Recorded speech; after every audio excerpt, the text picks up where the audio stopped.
Halo, kembali lagi dengan saya Bayu. Selamat datang di channel Evolusi Peradaban. Pada video kali ini, saya ingin mengupas sedikit mengenai waspada dan takut.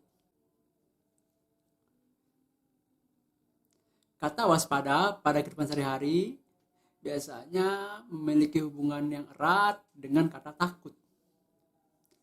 Banyak pemahaman bahwa untuk menjadi waspada butuh rasa takut. Tanpa rasa takut, kita tidak akan menjadi waspada. Pemahaman ini menurut saya sebuah kekeliruan berpikir dalam memahami waspada dan takut.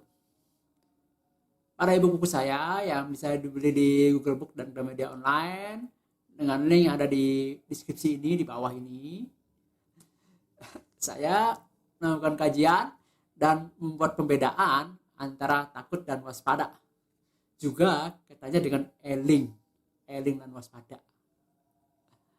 Oke, langsung aja pada kesimpulan, karena penjelasan teoritisnya panjang kali lebar, ada di buku saya. Oke, pembedaannya paling gampang kita lihat adalah pada waspada, maka kemampuan berpikir akan menjadi lebih cepat daripada situasi normal pada waspada ya. Sedangkan pada takut, justru kebalikannya, justru susah berpikir. Itu yang paling simpel, yang paling mencolok perbedaan antara waspada sama takut.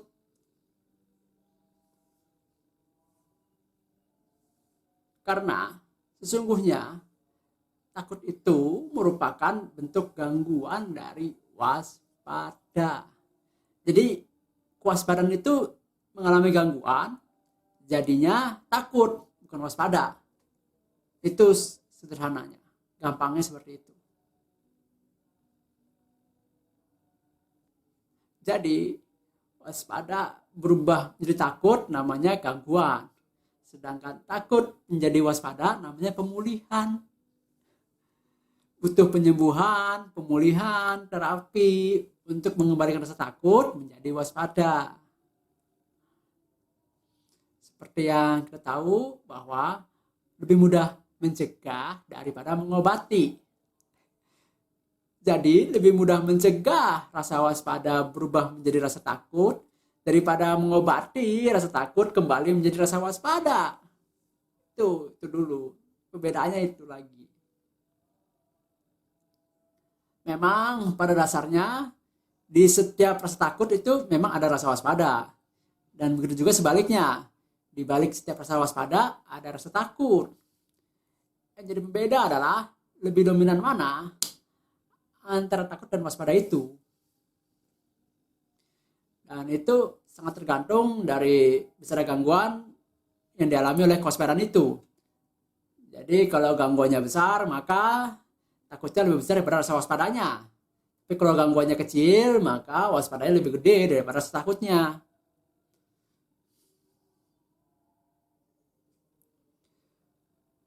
Ketika kita berusaha memunculkan rasa waspada dan rasa takut, sebetulnya itu merupakan proses penyembuhan diri kita sendiri sebetulnya itu. Ini itu proses yang berkebalikan dalam artian waspada sudah berubah jadi rasa takut, kemudian kita berusaha memulihkan kembali rasa takut itu untuk menjadi waspada kembali. Jadi berbalik, jadi double kerja jadinya. Bolak-balik. Namun bahayanya nih yang kita gak ngeh ya. Yang bahaya nih sebetulnya rasa takut itu lebih mudah berkembang menjadi kecemasan daripada dikembalikan lagi ke rasa waspada. Itu orang gak ngeh ya, bisa dibilang gak ngeh bahwa takut itu lebih gampang jadi cemas daripada balik lagi ke waspada. Karena cemas itu kan gangguan ya, jadi bentuk gangguan lebih lanjut dari rasa takut gitu kan. Jadi lebih mudah. Kalau takut jadi waspada itu pemulihan, penyembuhan itu susah. Lebih mudah malah berkembang gangguannya daripada pulih gitu kan. Seperti itu. Jadi orang mikir takut perlu nih supaya waspada seperti itu kan, padahal takut mah gampang banget jadi kecemasan daripada waspadanya. Ini ini ini harus ngeh lah, maksudnya kita harus mulai coba lah melakukan introspeksi ke diri sendiri gitu kan, mengenai rasa takut ini kayak gitu kan, karena takut dan cemas itu ya gampang sekali perubahan naiknya prosesnya gitu kan, daripada takut menjadi waspada itu lebih susah. Itu balik lagi, itu butuh pemulihan, terapi segala macam, penyembuhan, terapi segala macam. Dan seperti yang kita tahu bahwa lebih mudah mencegah daripada mengobati. Jadi kalau mengobati dari takut waspada susah, tapi takut menjadi cemas itu gampang. Secara sederhana, jadi orang yang benar-benar fit secara psikologis itu adalah orang-orang yang hanya memiliki rasa waspada tanpa rasa takut. Murni waspada, itu betul-betul fit, betul-betul sehat. Jadi sebuah pemahaman kalau orang nggak ada rasa takut itu jadi orang yang berani, nekat, atau ceroboh, ya enggak. Jadi orang berpikir takut itu perlu supaya nggak ceroboh, ya enggak seperti itu.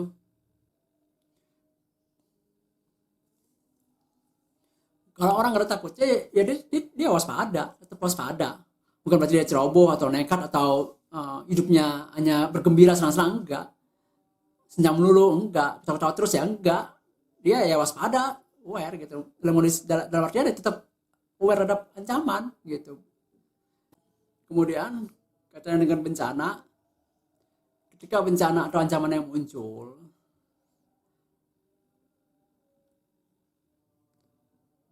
apabila muncul rasa waspada, maka itu adalah adaptasi.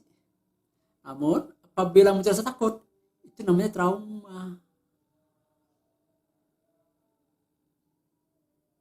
Ini jelas banget ini. Jadi kalau kita terancam nih, kita waspada, kita berhasil adaptasi. Tapi ketika yang muncul bukan waspada, tapi yang dominan rasa takut, itu kita mengalami trauma namanya udah. Kita trauma terhadap bencana itu atau ancaman tersebut. Itu bukan adaptasi. Itu trauma. Takut itu nggak bikin kita beradaptasi. Takut itu trauma. Jadi menurut saya keliru kalau orang bilang orang ditekan terus jadi takut supaya dia bisa adaptasi. Nggak bisa. Ketika orang takut, langsung trauma, nggak bisa. Adaptasi itu waspada, beda. Ya bisa aja dia adaptasi, cuman ya kalau dia takut terus dipulihkan dulu jadi waspada baru adaptasi, ya bisa aja, cuman prosesnya kan lama, susah nyembuhinnya. jadi jadi adaptasi itu kan didasari oleh rasa waspada. Ketika waspada ini meningkat untuk beradaptasi, nah manusia itu tentu akan lebih efisien dalam berpikir seperti itu. Akhirnya kan dia lebih mengedepankan kerjasama, gotong royong dalam menghadapi ancaman, rame-rame menghadapi bencana, kan seperti itu.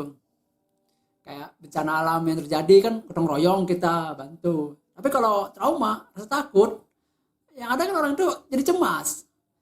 Takut, cemas, curiga. Curiga apa? Bersaing. Bersaing apa? Ya rebutan, kompetisi. Ya makan yang kuat, makan yang lemah. Kalau orang contoh bencana alam, ya orang malah rebutan, bukannya gotong royong ya kan untuk kepentingan bersama, malah individualis, kepentingan diri sendiri, rebutan. Itu kecemasan, itu takut kelaparan, kan? Rebutan bahan makanan. Itu bedanya antara apabila didasari oleh rasa takut sama rasa waspada. Gitu. Kalau cemas ya udah terus dalam kompetisi, saling memperebutkan posisi superior inferior ya kan, rebutan posisi, dan termasuk dalam kehidupan sehari-hari. Kalau kita hidup dalam kecemasan ya kita lebih condong bersaing, nggak gotong royong sama. Kehidupan sehari-hari ya gitu, berkompetisi. Dan kalau memang dibilang peradaban manusia saat ini ya kan memang basicnya kompetisi, dan ya wajar karena basicnya emang kecemasan, ada takutan. Kalau kita basicnya waspada ya kita mengedepankan gotong royong dan kerjasama. Tapi kan pendapat kita enggak, pendapat kita kompetisi. Ya bisa beranggapan karena gue kuat, ya gue superior dong, gue menang, gue ngalahin yang lemah-lemah. Ya bisa aja terus kompetisi terus. Yang rugi bukan hanya manusia yang paling lemah. Yang paling rugi apa sih sebetulnya? Alam. Kompetisi manusia ini paling rugi ya alam. Dan alam nanti kalau alam rusak ya yang menang pun juga akan sengsara. Kalau alam rusak ya udah nggak ada lagi pemenangnya. Yang kalah sengsara, yang menang pun sengsara. Karena kompetisi ya itulah korbannya alam, terutama nomor satu, kerusakan lingkungan.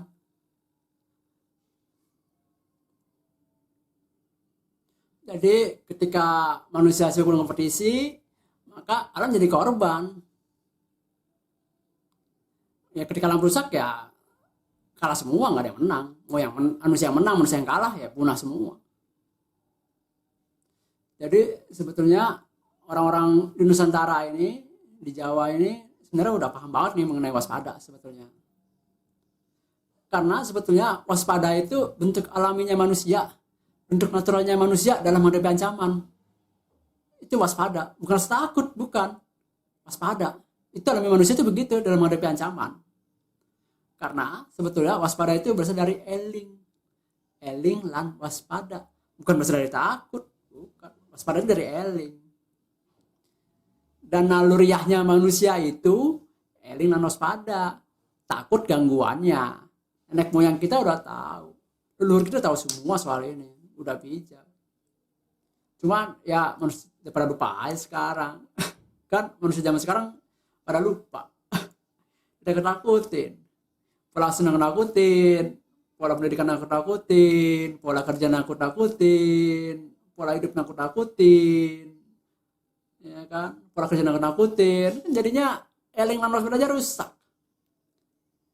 ya kan, dianggapnya yang dianggap naturalnya rasa takut, eling dan waspada udah rusak, dibilangnya takut yang natural, dibilangnya emosi dasar, di luar negeri bilangnya takutnya emosi dasar, padahal yang natural itu eling dan waspada, anak yang kita udah tahu, dan itu yang perlu dijaga, eling dan waspada ini yang perlu dijaga. Ini yang perlu dijaga dari lahir sampai mati, terus dijaga. Jadi kira-kira begitu mengenai waspada ini ya. Dan pada video berikutnya saya akan menjabarkan mengenai eling ya. Eling dan waspada. Katanya seperti apa sih, terutama dengan psikologi manusia. Oke, sampai sini video saya kali ini dan terima kasih sudah nonton video ini. Jangan lupa subscribe, tetap eling dan waspada, kita jaga bersama-sama dari kecil sampai wafat. Dan rahayu.